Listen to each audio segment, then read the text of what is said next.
Ici, il a fait même très très froid, mais comme partout ailleurs en Europe, le Royaume-Uni et les îles britanniques ont été frappés par d'énormes tempêtes de neige. Eh ben, on va retrouver Loïc Dallebrun. Justement, il est à Cardiff, au Pays de Galles. Alors, il y a de la neige, des bourrasques.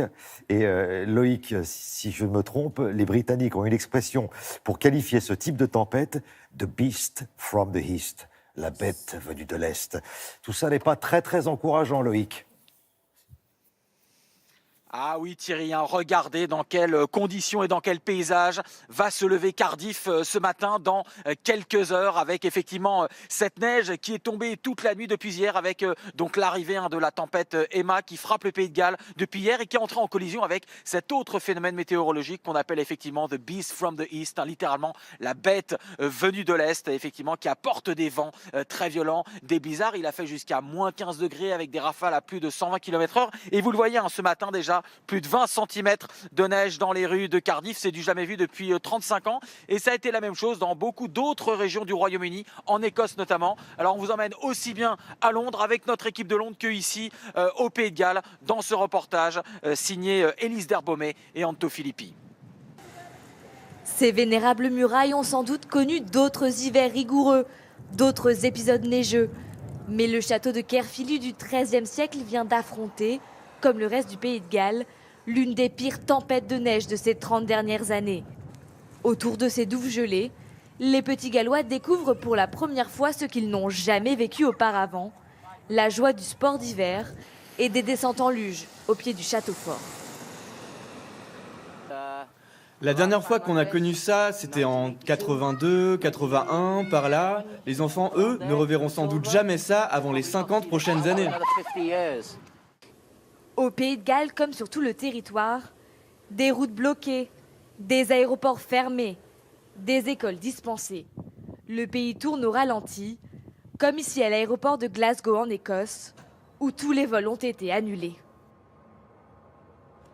Quand le reste du pays semble paralysé, Londres affiche une étonnante vivacité, avec son flot de touristes quotidiens prêts à affronter le froid devant le palais de Sa Majesté, et la traditionnelle relève de la garde qui affrontera toutes les intempéries.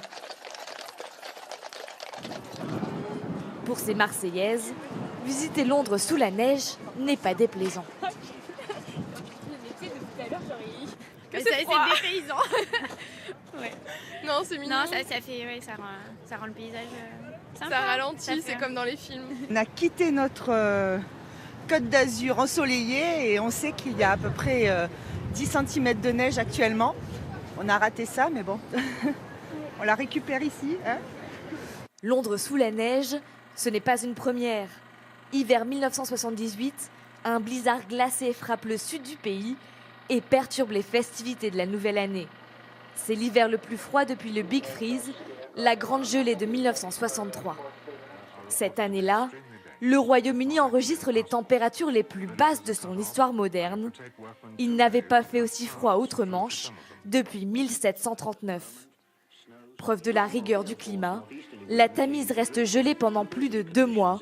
Les températures descendent jusqu'à moins 20 degrés. Et les Londoniens skient dans Hyde Park. Eh ben, dites donc. Très impressionnante, ces images de l'hiver 63. Mais est-ce que ça a été le pire de l'histoire moderne britannique? Ou est-ce qu'il y a eu d'autres hivers encore plus terribles encore, Loïc? Oui Thierry, il y a eu un autre épisode plus dramatique celui-là, 10 ans avant le Big Freeze de cet hiver 1962-1963 que vous avez vu dans le reportage. En 1952, en décembre 1952, il y a eu ce qu'on a appelé le Big Smog. Alors le smog, vous savez, c'est cette nappe de pollution qui recouvrait souvent Londres. Et bien cette année-là, comme il a fait extrêmement froid, et bien les gens se sont plus chauffés avec les centrales à charbon, évidemment industrielles, mais aussi tout simplement le charbon domestique. Et comme bien il a fait très froid, et bien cette nappe de charbon s'est retrouvée prisonnière en quelque sorte du grand froid et s'est abattue sur Londres pendant plusieurs jours. Il paraît qu'on n'y voyait pas à quelques mètres, mais surtout ça a eu des conséquences absolument dramatiques car c'est entré dans les maisons, touchant notamment les jeunes enfants et les personnes âgées. Il y a eu, selon les estimations, jusqu'à 12 000 morts ces journées-là et dans les journées qu'on suivit à cause de ce smog et de ce grand froid. 12 000 morts au Royaume-Uni en 1952.